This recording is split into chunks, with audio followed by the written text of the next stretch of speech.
प्रधानमंत्री मोदी से मिले विदेश मंत्री एस जयशंकर। क्या संसद में कुछ बड़ा होने वाला है? राजनाथ सिंह ने जेपी नड्डा, पीयूष गोयल और किरण रिजिजू के साथ की high level meeting. Kangana Ranaut ने राहुल गांधी पर बोला जोरदार हमला, कहा राहुल गांधी की मानसिकता भारत विरोधी। तो राहुल गांधी जी जो है हमेशा देखा है कि वो हमेशा जो है वो एंटी इंडिया उनकी सोच है। सरदार अरविंदर सिंह लवली बोले, मैं राहुल गांधी को सीरियसली नहीं लेता। अब देखिए, राहुल गांधी तो कुछ भी कहते रहते हैं और उनको अगर सीरियस लेता तो मैं इस दल में ही नहीं आता। मैं इस वक्त की बड़ी खबर सामने आ रही है। आपको बता दें कि विदेश मंत्री एस जयशंकर ने संसद में प्रधानमंत्री नरेंद्र मोदी से मुलाकात की है, तो वहीं दूसरी ओर रक्षा मंत्री राजनाथ सिंह ने भी एक हाई लेवल मीटिंग की अध्यक्षता की है, जिसमें पार्टी के राष्ट्रीय अध्यक्ष जेपी नड्डा, पीयूष गोयल और किरण रिजिजू समेत कई सारे वरिष्ठ मंत्री मौजूद रहे हैं। अब इस मीटिंग को लेकर के कई तरीके की अटकलें लगाई जा रही हैं। कहा यह जा रहा है कि क्या संसद में कुछ बड़ा होने वाला है, क्योंकि कल 5 अगस्त है। अगर 5 अगस्त की तारीख आपको याद होगी तो 2019 में जिस तरीके से 5 अगस्त को ही आर्टिकल 370 जम्मू कश्मीर से हटाया गया था, इस तरीके के कई ताबड़तोड़ फैसले लिए गए हैं। ऐसे में एक बार फिर से 5 अगस्त की इस तारीख को लेकर के कई तरीके की अटकलें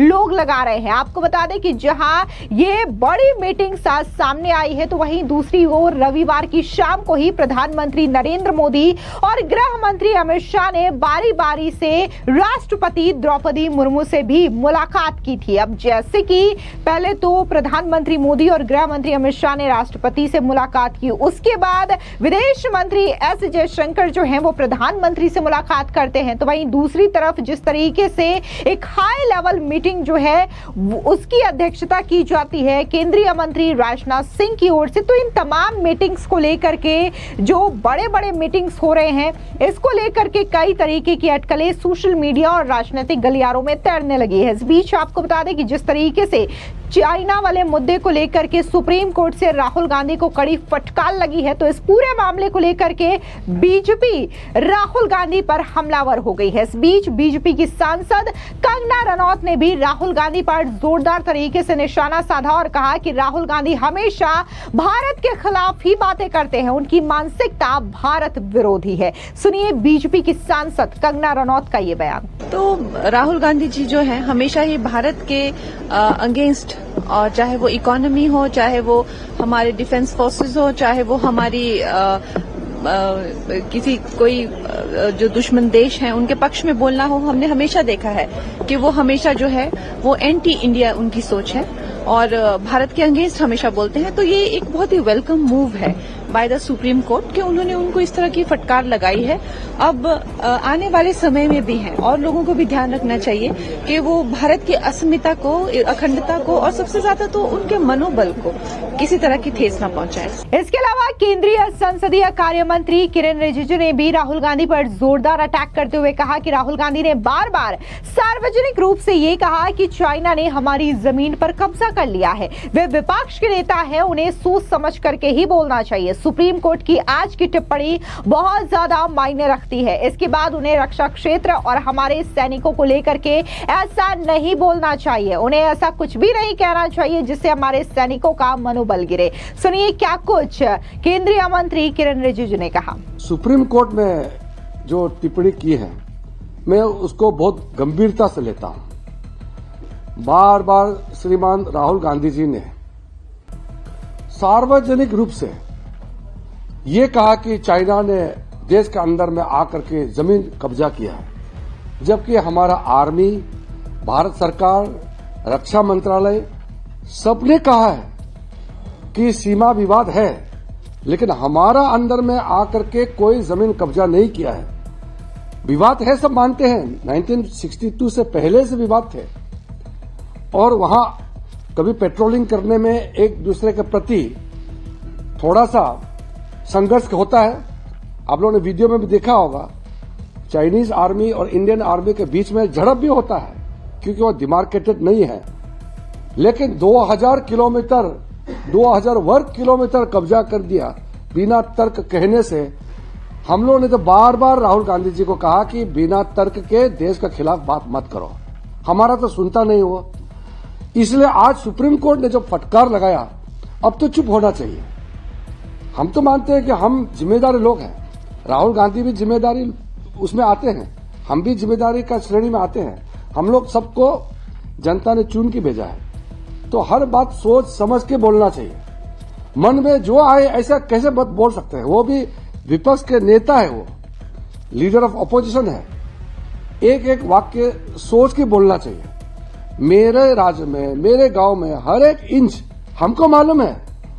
हमारा सेना, भारत की सेना कितना मजबूत से बचा के उसको निगरानी के साथ कायम करके रखा हुआ है, कोई खतरा नहीं है।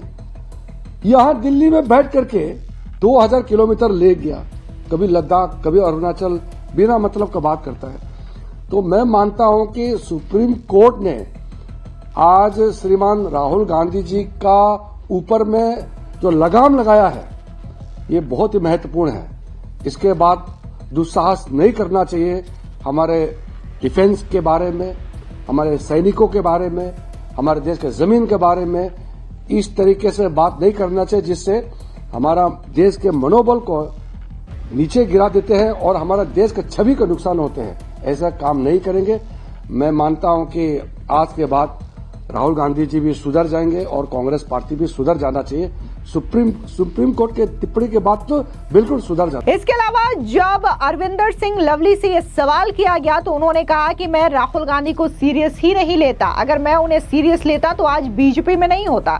सुनिए सरदार अरविंदर सिंह लवली का ये बयान। अब देखिए, राहुल गांधी तो कुछ भी कहते रहते हैं। मैं तो खुद उस दल का सदस्य रहा हूं और उनको अगर सीरियस लेता तो मैं इस दल में ही नहीं आता। मैं तो उनको लेता ही नहीं हूँ सीरियसली। इसके अलावा बीजेपी के नेता राजीव चंद्रशेखर ने भी राहुल गांधी पर जोरदार हमला बोलते हुए कहा कि राहुल गांधी आज की डेट में नेता प्रतिपक्ष है, एक बड़े ओहदे पर है, इसके बावजूद वो बार बार इस तरीके का झूठ बोलने का काम करते हैं। उन्हें अब सुधर जाना चाहिए। सुनिए बीजेपी के नेता राजीव चंद्रशेखर का ये बयान। I mean, I don't think there's anybody in this country who will disagree with what the Supreme Court, the Honorable Supreme Court has said.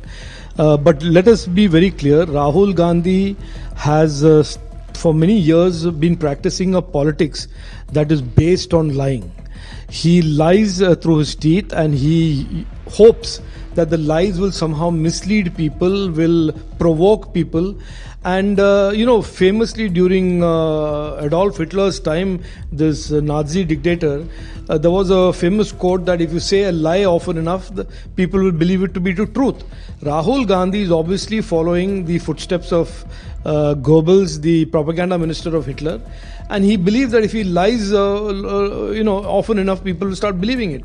Excepting he forgets that under Indian law and under Indian constitution, while there is 1912 which gives everybody the right to exercise freedom of speech, it also places reasonable restrictions under 19.2, which is that you cannot lie, you cannot defame, you cannot provoke people, you cannot create enmity between communities, which is the only thing Rahul Gandhi does. I challenge you today and I challenge the Congress to tell me one thing that Rahul Gandhi has said between 2014 and 2025 that has proved to be truth. He has not said one thing today that has proved to be true. And throughout these last 11 years, he has said so many lies, so many untruths, all with the aim of basically misleading Indians. Unfortunately for Rahul Gandhi, Indians are not believing him. Not only are Indians not believing him, the courts are also taking cognizance about how can a man who is now the leader of opposition act like somebody who's being paid by foreign interests to talk against India and the Indian Army. दरअसल आपको बता दें कि supreme court ने 9 दिसंबर 2022 को भारत और China की सेनाओं के बीच हुई झड़प के बाद भारतीय सेना पर विवादित टिप्पणी को लेकर के राहुल गांधी को कड़ी फटकार लगाई। सुप्रीम कोर्ट ने राहुल गांधी को फटकार लगाते हुए कहा कि अगर आप सच्चे भारतीय हैं तो ऐसी बातें नहीं कहेंगे। कोर्ट ने राहुल गांधी से पूछा कि उन्हें कैसे पता चला कि 2000 किलोमीटर जमीन चीनियों ने कब्जा कर ली है। आप विपक्ष के नेता हैं, संसद में अपनी बात बात कहें, लेकिन सोशल मीडिया पर नहीं। आपको बता दें कि अपनी 2023 की भारत जोड़ो यात्रा के दौरान कांग्रेस नेता राहुल गांधी ने यह दावा किया था कि एक पूर्व सेना अधिकारी ने उन्हें यह बताया कि चाइना ने 2000 वर्ग किलोमीटर भारतीय क्षेत्र पर कब्जा कर लिया है। और ऐसा नहीं है कि राहुल गांधी ने ये बातें एक बार कही हो, उन्होंने कई दफा अपनी इन बातों को दोहराया है कि कैसे भारत की जमीन पर चाइना ने कब्जा किया है। हालांकि इस सवाल का जवाब बार बार मोदी सरकार और उनके मंत्रियों की ओर से दिया गया है, लेकिन इसके बावजूद राहुल गांधी जो है अपनी हरकतों से बाज नहीं आते हैं और इसी तरीके के तमाम झूठ वो बोलते हुए दिखाई देते हैं। फिर चाहे वो चाइना ने कैसे भारत की जमीन पर कब्जा किया हो, ये वाला झूठ हो, या फिर उन्होंने हाल ही में एक और बड़ा झूठ बोला था जहां पर उन्होंने ये कहा था कि कैसे पूर्व वित्त मंत्री अरुण जेटली ने उन्हें कृषि कानून को लेकर के धमकाया था। हालांकि कृषि कानून साल 2020 में आया था और पूर्व वित्त मंत्री अरुण जेटली की जो मृत्यु है वो साल 2019 में ही हो गई थी। तो ऐसे कई सारे अलग अलग एग्जाम्पल्स हैं जहां पर देखने को मिलते हैं कि कैसे राहुल गांधी इसी तरीके के झूठ बोलते हैं और बार बार उन्हें सुप्रीम कोर्ट से फटकार लगती है। बकायदा राफेल मुद्दे पे हो, प्रधानमंत्री मोदी को लेकर के चौकीदार चोर है वाला बयान हो, ऐसे कई सारे मुद्दे हैं जिसको लेकर के वो ऑलरेडी सुप्रीम कोर्ट पे माफी मांग चुके हैं। इसके बावजूद इस तरीके की बयानबाजी जो है वो हर रोज राहुल गांधी की देखने को मिलती है। फिलहाल इस पूरी खबर पर आपकी क्या राय है, कमेंट सेक्शन में जरूर बताएं। धन्यवाद।